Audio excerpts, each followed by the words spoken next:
Howdy, hey, hello, it's McKenna, and welcome to Munch and Mingle. Before we dive into this episode, I would like to make a special shout out. Britton's aunt, Heather, recently left this life and has left a lot of loved ones behind her, and I just hope she knows that she truly is loved by so many, but we especially want to dedicate this episode to her daughters, Lita and Marlo, who we love, and just hopefully they know that and know that they've got us and we're here through the thick of it. Welcome to our show. And I say ours because what I said, was just going to be a month of me. Surprise! We have got a guest, a really good guest, a really sweet guest, and a really, really cute guest. Hello. He's back. I thought you were talking about Manning. Yeah. Okay. Britton, welcome back. Thank you. I want you to know I have received a lot and a lot and a lot of hearts that have been touched by your episode that we did at the beginning of the year. Thank you. You That opened makes me up happy. a lot of hearts and minds. Thank you. I appreciate that. Thank you for being very open. What did we say today? Oh, we made up an acronym because we're going to do it again on this episode. The ORV. Open, raw, and vulnerable. While I was putting together, this was the plan for this episode today. Mm-hmm. As I was doing this, I realized, oh my gosh, I literally am married to someone who could totally dive into this subject. A couple weeks ago, Ginger posted a video on her Instagram, and it was of Julian Michaels. And she was just like spitting out facts about nutrition and exercise. And it was very simple. I would say the two people who I'm most inspired in my life through fitness and nutrition is one, Britton, two, Ginger. So anything they put out, I'm like, okay, got it. So when Ginger puts that out, I was like, wow, really? She agrees with that. And I follow that. I decided to go listen to the full podcast episode. It was on the Mind Body Green podcast. And it didn't have episode numbers, but it's like been most recent. If you look on it as of right now, it was like the third or fourth episode from the top. It is very explicit. Jillian has a little bit of a potty mouth, but the facts she gives are very real, factual, short, concise, and very simple. In her episode, the host asks her, well, how do you know when you find someone who you can really trust in this day of influencers and TikTok videos, hacks? How do you know who to really trust? And she obviously talked about credentials, but one of the big things she said is someone who has a degree in exercise science will be one of the best. And that's when I was like, oh my gosh. My husband just graduated in exercise science and wellness. Yeah. Of course, we're bringing you on for this. So surprise, he's here. Before we start, our munchie. Mm-hmm. Ooh, and it's got the Britton stamp of approval. It's pretty good. So this is the Bolt House Farms. Yeah. One day, someone was talking about drinking your greens, and we went to Target, and I saw the Bolt House Farms were on sale. So I got my strawberry banana, but then I saw the green goodness. And I was like, I'll just grab it. I'm going to just try it. And so I remember drinking it in the car, and I was like, oh yeah, that tastes pretty good. And I remember I showed it to you, and I was ready for you to be like, yeah, but it's like a sugar smoothie. In the most nice and kindest way. Thank you. But you looked at it, and you're like, hold up. Yeah, that's good. It's not bad at all. There's literally no fat. It's 0.5. Yeah, it's just and veggies. Not really, protein, 2 grams, but the carbs were 56. And that's where I was like, you're going to totally get on me about that. But I assumed you'd be like, it's not good. Well, if you think about it, one medium banana's almost got 30 grams of carbs. Like, it's not like it's low in carbs or whatever, but people have just irrational fear of carbs, and specifically fruits, because people have told them that fruits have sugar, and people are just afraid of sugar, and it's not the same. Yeah. Fruits are one of the greatest things you can eat. So. Right. And that's what it is. Like, it says while there's 56 carbs, there's no added sugars. Mm-hmm. That was why I was like, this is even a better munchie for this episode. Just another way if you want to get some greens. Right. You've got the Britt stamp of approval. Absolutely. Obviously, this will take up a lot of carbs per day when I have this. But I feel much better. Like, I'm like, well, if these are the carbs and they're coming from fruit and veggies, I'm okay with that. For sure.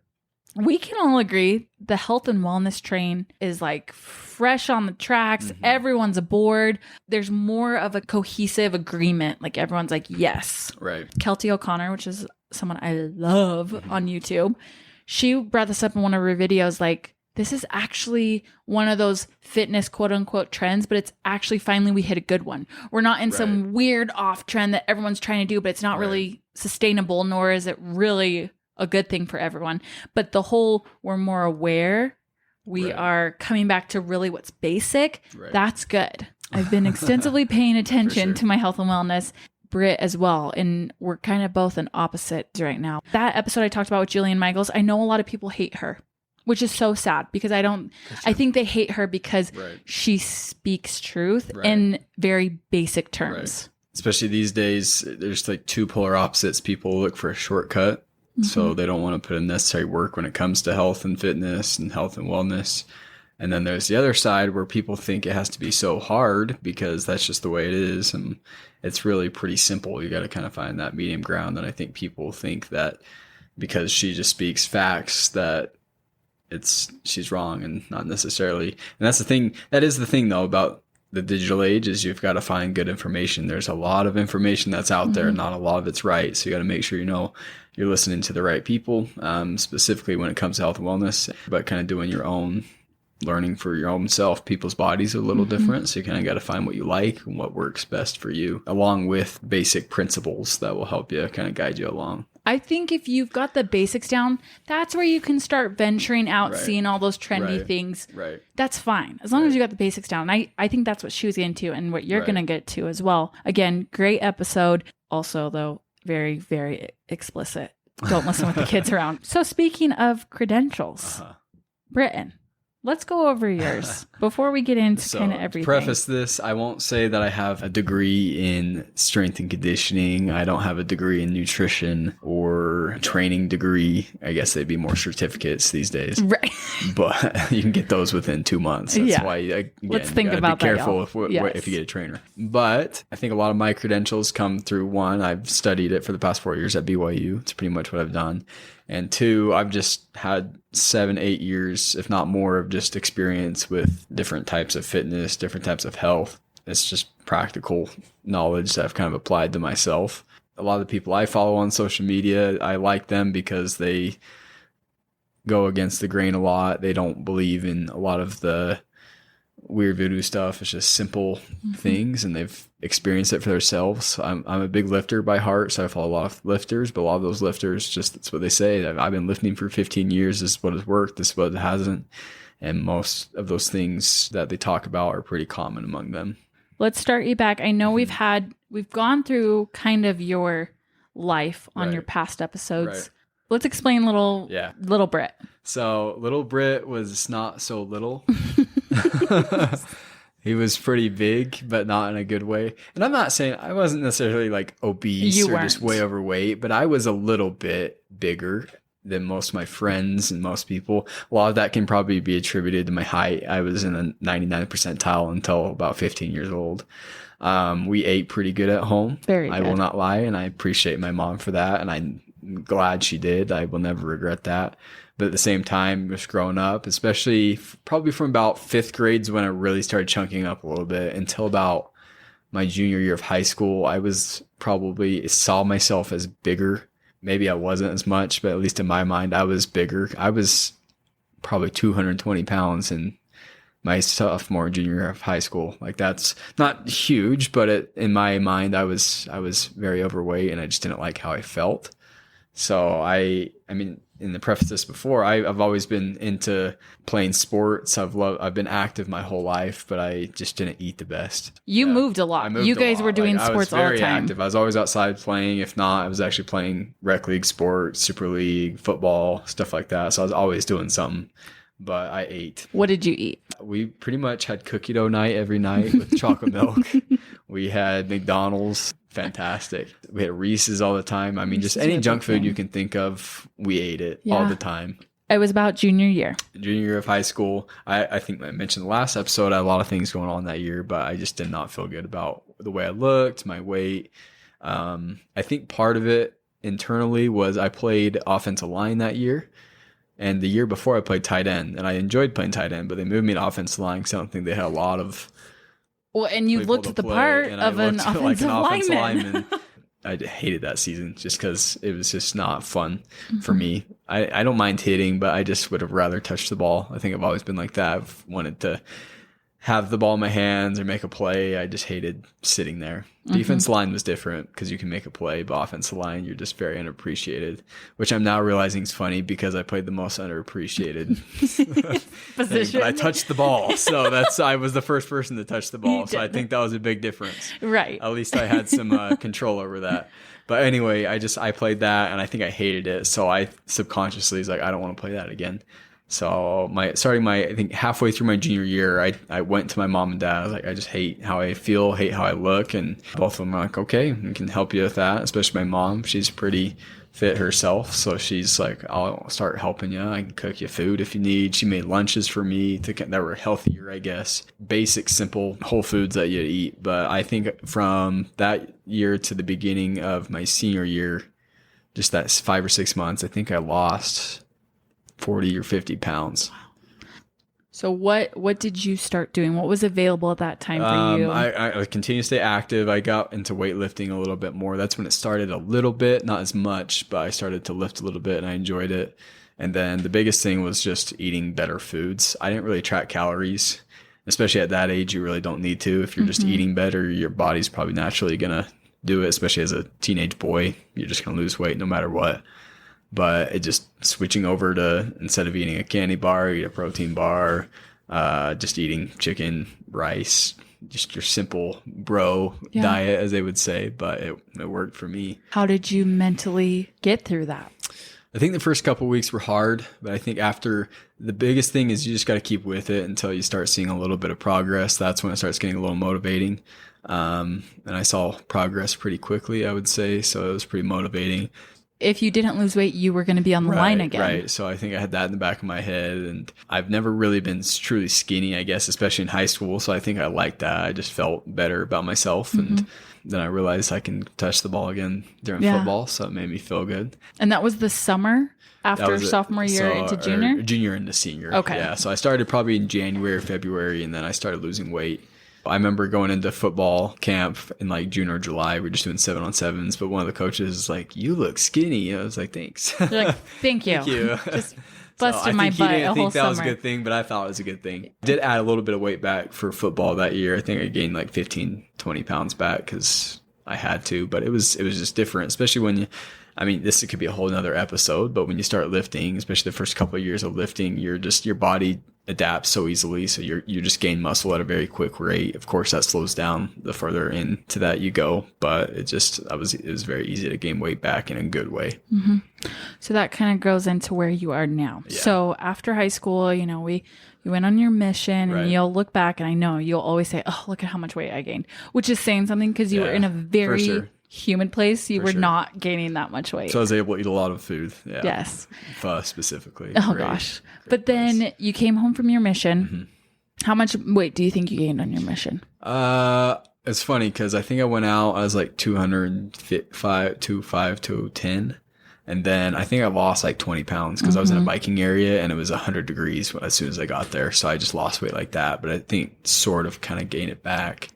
I think I ended up only maybe 5 or 10 pounds heavier, like not crazy at all. Yeah. And then football starts. My weight kind of fluctuated throughout my football career. I think the first couple of years I stayed around that 200 to 210. And then once I started playing, I think I put on a little bit more, especially the 2021 season. That's when I was my heaviest.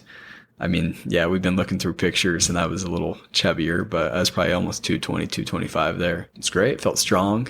And then I think the year after last year hovered around 200. And then once football stopped a couple months ago, I think I lost like 20 pounds. Mm-hmm. So welcome to an intervention. Right now, yeah. Well, but really though, I think you can explain that deeper. He looks at himself and he'll say, "Oh, I'm chubbier." But I look at him like, "What are you talking about?" Right. And I think a lot of it goes back to me not wanting to turn into my 12-year-old self again. Mm-hmm. I think if I gain weight, that I'm going to turn into that. And I know logically I won't. I'm a man now. I'm built differently. If I put on weight slowly in a good way, I'll look different, but I'm still just have that in the back of my mind. Like, you're going to look like your 12-year-old self again. You're just going to have this chubby, round face. You're just going to be just bigger. And I think that's the mental block I have. And I think I need to get over that. Like I said, I go to the extreme sometimes, and I think I need to have a better attitude towards nutrition. And lifting's fine. Like, I do lifting not just for physical but mental health as well, but especially nutrition wise, like that's something I struggle with, and I try to work on as best as possible. It's almost opposite problem of what I used to have. Whoever you are out there right now listening, if you'd like to take a moment, and I mean this seriously, I love the power and strength that comes from the Munch and Mingle audience. If you guys would include Britt in your prayers. Thank you. I love you. Thank you. I know so many people do love you as well. And I don't want to put myself out there and say I have an eating disorder, because I know a lot of people who do have actual eating disorders, and that affects their lives a lot worse, either whether it's eating too much, eating too less. And it's hard, because it's a lot of it's just a mental issue. That's where I think people got to learn from that example of me or a few others, is just being able to have a good relationship with food. And I think that's what you do, because you still want to lose weight and you still want to just be healthy, but you have a good relationship with food. If you want to eat food, you do it. And I think that's how it should be. And that's something I've probably got to work on. And you will. You're going to get there. Thank you. So he's doing that right now, you guys, and he's doing really good. So there's Britt's credentials. That's where he's coming from. Also, as we said, has a degree. He knows a thing or two about this. Britt and I then came together and we're like, okay, health and wellness. What would you talk about and how would we talk about it? And here's the basics. When y'all hear it, some of you might be like, that's not going to work. There's no way that if I eat this amount of vegetables and fruit that I am going to feel sustained and feel like I can actually lose weight. We're going to go through it. Trust me. I guess we can say a little bit about where I'm coming from is when Britt left on his mission, I saw him as exactly how he was describing himself. He was very fit. Our first date was going to the gym. So I watched him eat. He was very health conscious. And when he left, I got in my head, if I don't become that person, he's not going to want to marry me, which I know is not true. But in my head, it was, oh my gosh, I have to. So that's what fueled me. And in that journey though, I started loving the workout classes I was doing, the way I was looking. I was like, this is great. My mental health was great. And then you got home, we got married, and I stopped. I got comfortable. I mean, we were going through the first year highs and lows.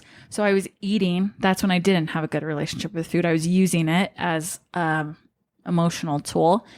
And then we got pregnant. And honestly, I gained, I think 30 pounds with Baker, and it all came off after I gave birth. I ended where I started. And so then I started 75 hard. Right. We got pregnant with Bo. Right. So I stopped again. And then I gained weight.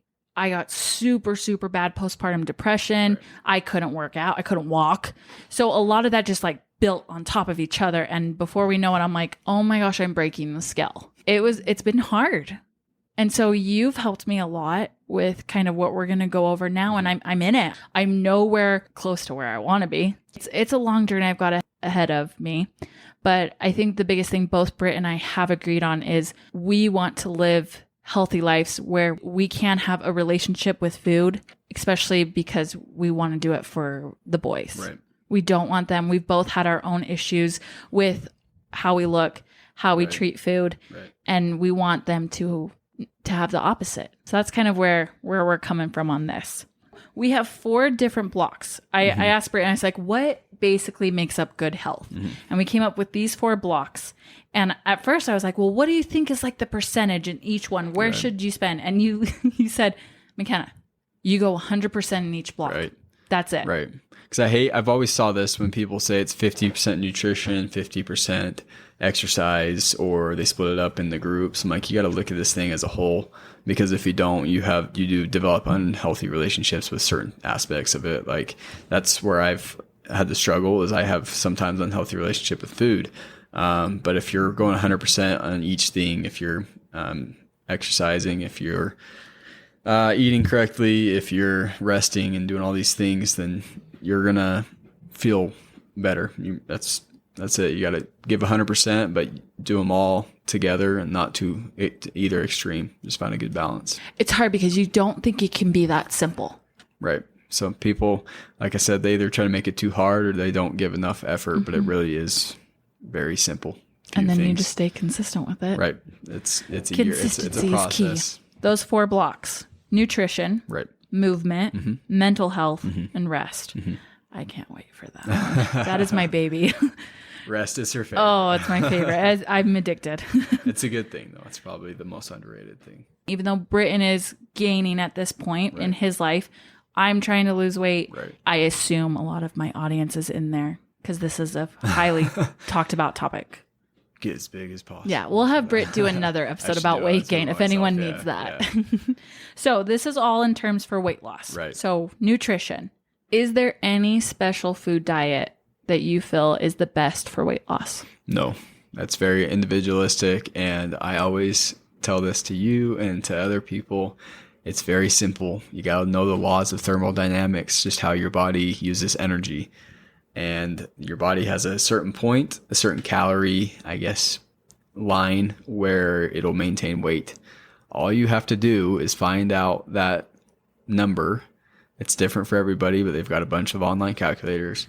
Find that number and subtract 300 to 500 calories from it, and you will lose weight. It is that simple. There's very rare exceptions. Some people do have metabolic diseases where it is very hard for them to lose weight. Other than that, it's just being in a calorie deficit. That's all you have to do to gain weight. You have to find that or lose weight. I'm in this that mindset, but you got to find that number and just go below it. It's that simple. You can adjust it. Some people like to do 1,000 calories below, but that's very aggressive, and that's got to be very short term because that your life's miserable after a while. 300 to 500 calories below maintenance, and in about a week you'll lose a pound of fat. A pound of fat weighs about 3,500 calories. So if you're in a 500 calorie deficit and times it by 7, that's 3,500. You'll lose a pound of fat a week. How long will that trajectory? Usually it kind of, that's more individualistic. Some people, their metabolism will adapt a little faster, but it can take anywhere from 2 to probably 6 weeks. But if you stop, all you have to do is subtract 100 or 200 calories from there. There is a certain point, I will say, that your body will adapt into a point that's super low that you don't want to go below that. For most men, that can be anywhere from 1,600 to 2,000. Women from 12 to 1,600. You got to be very deep in a diet at that point. Yeah. That can be months on end. And most diets, unless you're really trying to lose a significant amount of weight, shouldn't be that long. You should at least, you can diet for 12 weeks, take something called a diet break where you just go back to maintenance for a week or two, just kind of give yourself, it's more psychological, and then kind of go back down again. For the most part, it's really that simple. And you feel like that's better to, rather than just, lose weight, get to what you want and stay there forever. It's better to kind of have little, this week we're going to have increase in calories. For sure. And that can be very specific to the person. I mean, if you're only doing it for 2 weeks and you feel like you need one, maybe not. But if you're in a diet phase, I guess you would say for 10 to 12 weeks and you're mentally just feeling it, it's probably a good idea just to do it for a week. It just gives you a good reset. And like I said before, it's a long-term game. If you're losing weight, and especially a significant amount of weight, you've got to see that as a long-term goal. You can't just expect to lose 5 pounds a week, which you might do on your first week. And a lot of that's just water weight, glycogen leaving your body, or I guess your carbohydrate stores. But a lot of that's just water weight for the most part. After that, 1 to 2 pounds a week at most. Yeah. Is a healthy level. Something Jillian said on her episode and you agreed with was intuitive eating. Right. That's something that's been talked about. Look, that's great if you're wanting to lose 10, 15 pounds. Right. That is not someone who's in a major, for sure. You're overweight, you're obese, you need to lose weight. For sure. And that hit me because all the time I'm like, I would love to intuitively eat. Right. I can do that. Right. I know what I want to eat, what I like. But if you're in that mindset of, you haven't been eating where you should to begin with. You probably need to get down and you would most likely use intuitive eating during that increase. There's been studies about intuitive eating, and most of their findings suggest that it's good for when you've already lost the weight and just maintaining that weight, because intuitively you can kind of know when you're full and all that. Your body will tell you. I always see that in social media and everything. People are like, I can't lose weight. I'm like, but they don't track calories. They're not. I'm like, you're not in a calorie deficit then. And people don't understand how much that adds up over time. The foods they eat. Yeah. People think they're tracking correctly and they're not. I'm not saying you have to get that meticulous all the time, but if you're really serious, especially if you're getting deeper into, it can be pretty tedious. It's worth it. But once you get to that point, you can kind of find that balance between, do I really want to track the barbecue sauce today, or I'm just going to enjoy barbecue sauce with whatever I'm having, stuff like that. Basically, invest in a really good food skill. Right. That's our best friend. Food skills are huge. When I started doing that, I realized, oh my gosh, that is not 2 tablespoons of sauce. People, I will say, they think they have 2 tablespoons of peanut butter when it's really 6. That's 700 I have more my giant spoon. That's a tablespoon. It's like, no, that's a serving spoon. It may be tedious a little bit, but counting calories on an app and measuring your food out on a scale will take you probably a total of 5 to 10 minutes a day.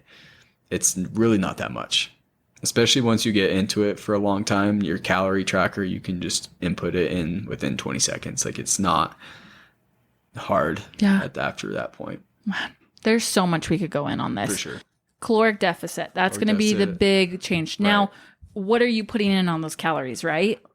Whole foods. Right, whole foods. How do you describe a whole food? Whole food is pretty much anything you can kill, plant, or hangs from trees. I like to describe. So, so any meat for the most part, especially if you're trying to lose weight, you probably want a leaner cut of meat. Not saying you can't eat red meat or anything. I am a big advocate of red meat. If you want to eat it, that's great. Just find a leaner cut, leaner beef, leaner cut of steak.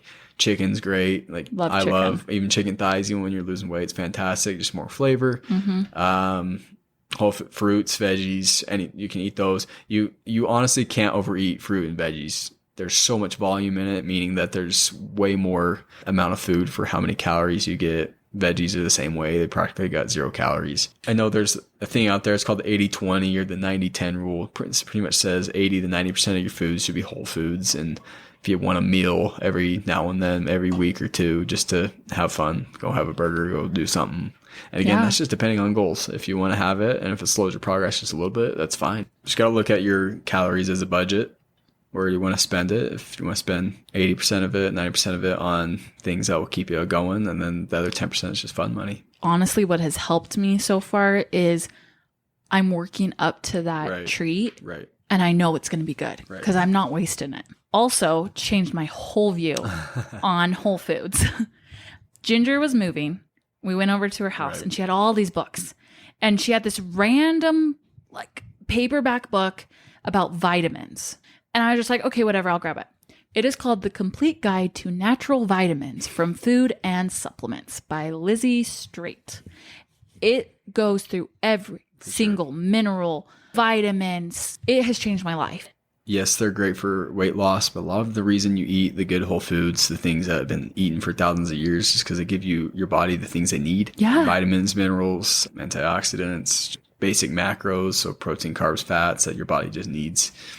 And people, when they eat more whole foods, tend to feel better because that's what your body needs. So if you're having a problem right now, like, okay, I know I need to be in a caloric deficit, but I hate looking at my food as calories. Get this book.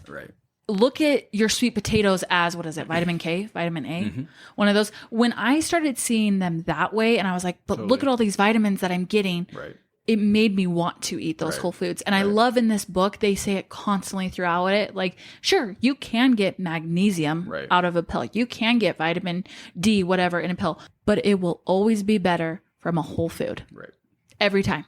Like, great that there are supplements to help with that, but go for the food first before the pills. Everything out, for sure. That's the way the Lord intended it. See, he knows what he's doing, you guys. And as the number one macronutrient that you should focus on. Oh, yes, this is huge. So I always tell people this is when you find your calories that you're supposed to eat, always hit your protein goal. It can be hard for me. It's very easy, but for some people, it's very hard. It really is. It's hard. But I will say over time, it does become easier. And protein's tasty. I mean, meat, that's fantastic. It's great. So you can just have it for every meal. All these different diets in the low carb, low fat diet. And I can tell you right now, it does not matter. Just hit your protein goal. And then after that, let it figure out itself. Yeah. Like that's where your budgeting comes in, where you want to put those. People like higher fatty foods. So just go lower on the carbs. Britton, you are so smart. You just are so smart. Okay. Lastly, in this nutrition block, water intake. Yes, it is huge. Your body is made up of 70% or more water.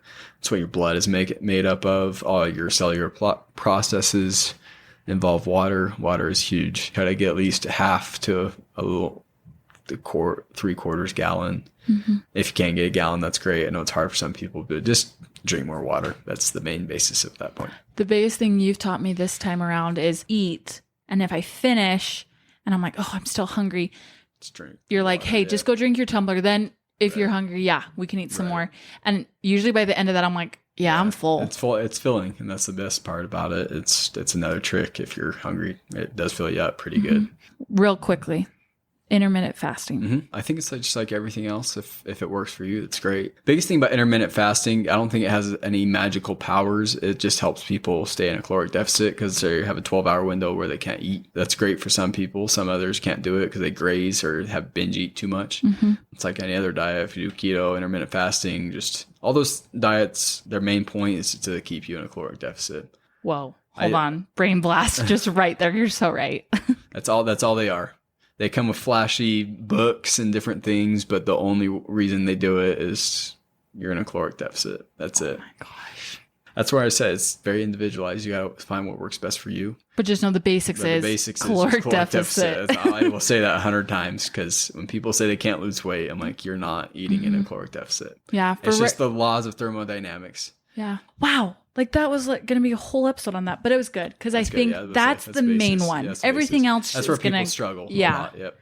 Everything else will kind of just stem off from that. So second block, movement. Right. The biggest thing that you've taught me and are currently teaching me in my head, I'm like, if I don't get 45 minutes on the treadmill, I'm not going to lose fat. And that's not the best way to look at it. Most your weight loss will come from eating. A lot of the reason you want to have movement is one, it's just good for your body.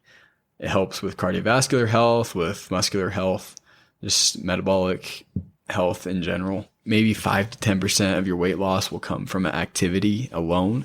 People get that switched around a lot. They try to work out for 4 to 5 hours a day thinking that they'll lose more weight. And it's in reality, you got to look at your nutrition more.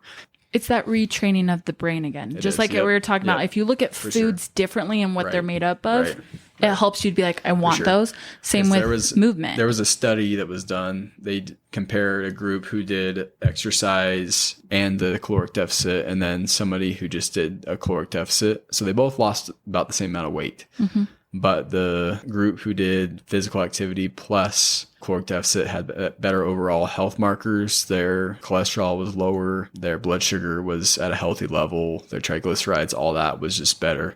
And they attribute that to the physical activity. That wasn't just the caloric deficit. So that's the main reason we work out. It's more just for our metabolic health, where we feel better.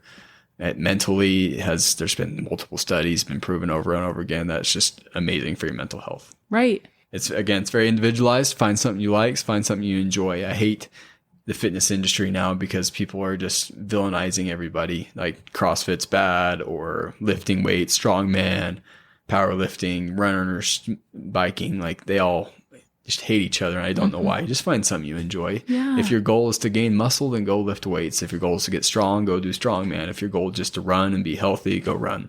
Yeah. Like it's not a huge thing. And it annoys me a lot when I see that, when people try to vilify each other. So just find something you enjoy, learn more about it, how it works. If you're going to go lift, learn how to properly lift. And seriously, it can be a lot of things. It can be walking. That's what I'm in. I'm in my walking era because where I have the boys, I'm like, I would love to go do these 1 hour gym sessions that I get to see Ginger, or I hear about Ginger doing every day. I just am in a place right now that is not feasible for my lifestyle at the moment. It will be for sure down the road, but for right now, I'm like, my movement is we get out and walk. Mm-hmm. And that was the other cool thing you taught me is cardio, it's heart health. It's heart health. That's strength training, muscle building. That's the best way to break it up. So I'm so excited. Britt and I are, is it next week or the week after, for our date night? This is our current date night activity for this week. We're going to go get our body scans, like the DEXA body. Yep. I have to go in mentally being like, you're not going to look at the fat McKenna because I know my metabolic rate is not where I want it to be. Okay. I'm going in though to see it. I'm looking for my bone health, looking for all that other stuff. And then we get to go back 6 months after that appointment. See how it. Yeah. progresses. I'm It's gonna so be fun. excited. It's gonna be sweet. Nervous, but excited. It's good. Next one. Mental health. Mm-hmm. Oh, do we have the best person for this? Sure. Going back to high school, I think this was the biggest thing besides losing weight. It just helped me mentally. There's been numerous studies of just how it benefits your brain. It releases certain hormones. It releases epinephrine, norepinephrine, oxytocin, just all your serotonin, your happy hormones that just help with your mental health. Generally, people who work out at least 30 to 45 minutes a day experience better mental health than those who don't. I walk on this line very carefully, but look at where we were 100 years ago, right, versus now, where movement was very normal. Right. Like it was normal Right. to move. We were just, that's how our bodies work. We were made to move. And I'm not saying depression wasn't happening. For sure. The Great Depression was that in 100 years ago? Right. History buff, is that right? Yeah. Oh, Good job. Whew, that happened. Well done. Right. But compared to what we are seeing now with depression rates, I'm not saying it's just because of not exercising, not eating well, but and I even have you in my notebook quoting, like, look, it doesn't cure it. No, that's the but thing. it doesn't hurt it. Yeah, don't go looking at it as this is your miracle drug that you should do, because it's not. But if you need therapy, please go get therapy. Yes. Like that's what you need. It's a great antidote to feeling like every time I feel down or whatever, if I go, I 100% always feel better after I go to the gym. Right. It's just good. And again, it's just good for your brain health in general. Right. It's just great for you. Retraining the brain again that you don't need to go to the gym to lose weight. You're going to the gym. Hey, my brain hurts. Myself doesn't like me. Right. Anything of that. Like that can be a reason you're going to the gym. Right. Just helps your self-confidence a lot. Yes. And this has been blowing my mind. I keep bringing this article up. Utah. Right. I love Utah. Mm-hmm. Some people don't. I see the pros. I see the cons. Mm-hmm. I love Utah. About, a couple months ago, I saw a news article come out. And it was talking about how Utah is one of the healthiest physical or fittest in shape states. So I go through and I'm reading it. And we ranked in the top 5 out of all the United States, being one of the best in shape states for physical health. Right. And I was just reading on and I was like, oh yeah, that totally makes sense. We do like to work out. I mean, you've talked about it when you go to a gym out of state versus in Utah. So much nicer. It's not packed. Yeah. And I'm not saying that's a good thing either, but it's just different. For sure. However, in that same article, it noted that Utah is in the bottom 5 for mental health. Right. And I keep thinking about it. And I'm like, that should not make sense. Right. And we talked about it while we were in Texas. And this is my hypothesis. I could be wrong. And I cannot find the exact article. I have searched for it. But I did go and search those separate charts. And it is correct. Like Utah is in the top 5 for physical health. And we are in the bottom 5 for mental health. Yep. Here's my thought. Our brains look at physical health as we have to do this to fit in, to look a certain way, because as the state of Utah, we have a lot of history, could be labeled peculiar. Right. And I don't know. It just feels like we're trying to prove a point to people. We look good. Right. We are good. Right. We're very healthy. For sure. But with that, and I think that's what you and I are trying to talk about. Yeah. We're not looking at it for the right purposes. Right. That's where the mental health is killing us. It should be for your fitness, not for your vanity. I'm not saying that's the only reason. I'm sure there are many other reasons. There's a lot of factors, but I definitely, if you've lived here, a lot of people are very, I don't know, I don't like vain is the right word, but people basically like themselves. Yeah. And they have to hold themselves, like you said, to the higher standard. And there's nothing wrong with wanting to take care of yourself. Right. That's what I was telling you, like when we were in Texas a couple of weeks ago, when I went to the gym, people are just there to lift. They're not there to take pictures, not there to make themselves look good. They're just there to lift, do what they need to for themselves, and get out of there. Think of that thought. And if you're in that place, I am too. That's honestly what woke me up. For sure. Was I do not want to have that. Sure. I do not want to be portraying a way that, okay, I might be my fittest, but my brain health is awful. Right. So just retraining it for nutrition, for movement, to be a good thing. I would say the biggest thing about these is just it's the overall wholeness of health is you're doing this just to feel good. And when you're 80 years old, you can still walk, you can still get out of a chair. Yeah. You can still do the things you want to. And of course, when you get to that age, there's going to be other things that just pop up because that's a natural aging process, but you'll be ahead of 99% of the world. And that's the thing, is if you lift and eat correctly, like we've been talking about, you are in the top 1%. 99% of the world does not do that. Mm-hmm. So just think about that as you go throughout the journey. Wow. Okay.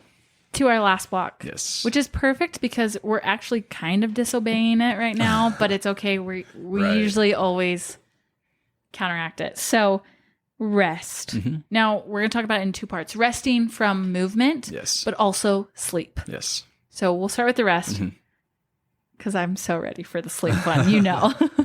So rest is the most undervalued, underappreciated aspect of health. I think people get to the extreme of I have to lift or I have to run 7 days a week to lose weight or to gain weight, or I have to eat this certain amount of food or just not this amount of food. People just get it all wrong.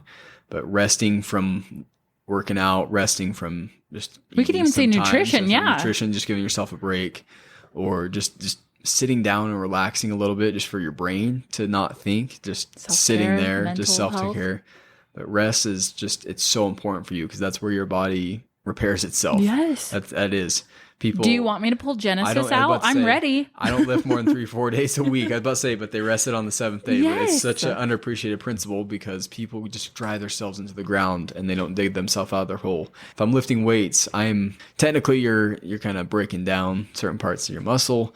And if you continue to do that, you're overtrained. You don't give your muscles a chance to grow. If you're running 7 days a week, you're not giving your heart and your lungs enough time to just rest and relax a little bit. Yeah. And if you're eating extreme like I do a lot, I don't give myself a break just to enjoy ice cream with my wife, which I finally did. Just rest is very important. And that's different for everybody. Some people need more rest. Some people need less, but just finding the balance. It's so big. Sleep. Yep. You guys know. This is my baby. And my baby's baby. Yep. My baby's sleep because I need sleep. For sure. Britton even got asked, I think you told me it was during one of the football seasons, oh, how many hours are you getting of sleep? Like 10 hours a night. And they're like, what? Yeah. It is my biggest thing. And I already did a whole episode about sleep training. And I know people can be like, well, that's so rude. No, it's not. I'm sorry. I will die on this hill.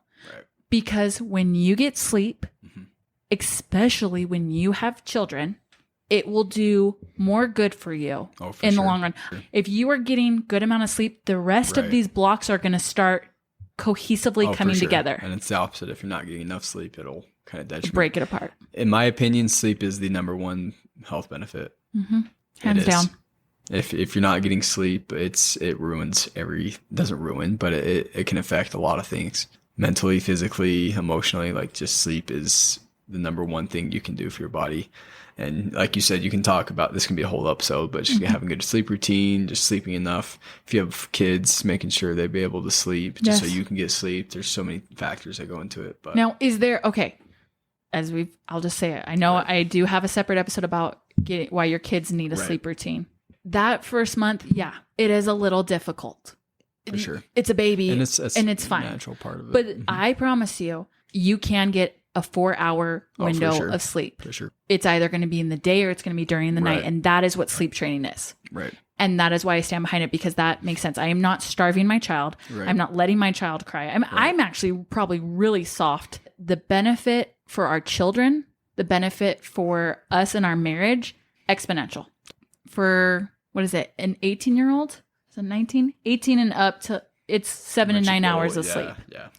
Anything below that, obviously in your teen years, I think it goes 8 to 10. 8 to 10 at least. Yeah. And then as you get younger, we're seeing adolescence is like 10 to 12. And then 12 to 15. 12 to 15 and then as newborn. It's like 18 and above. Yeah, it's basically like their whole day. It makes sense. I will die on this hill. I will. It has been life-changing. And it just, like we said, it cohesively kind of works everything, but strive for it. Strive for the 7. Right. work on the 7. If you can get to the 7, I promise you, you're going to want that extra 8. That 8 hour is bliss. Anything more is heaven, totally. But 8 hours is bliss. For sure. You can move mountains on 8 hours, but you can move it on 7 too. That's a good point. But 7 is like your minimum. Guys, this has been so great. Britton, I loved watching. I think this is the loudest you've ever spoken on an episode. You told me to project before, so no, I think I've had that. But you are passionate about this. For sure. This is what you embody, right? And I'm so proud of you for everything you're doing. Thank you for coming on this episode. I know everyone loves to hear you back, and thank you to whoever you are out there listening. You got this. Whatever phase you are in of your life, you've got this. Me and Britt are right in the middle of it with you, going on our own journeys, but we got this. We will see you next week. And until then, have a great day. Bye.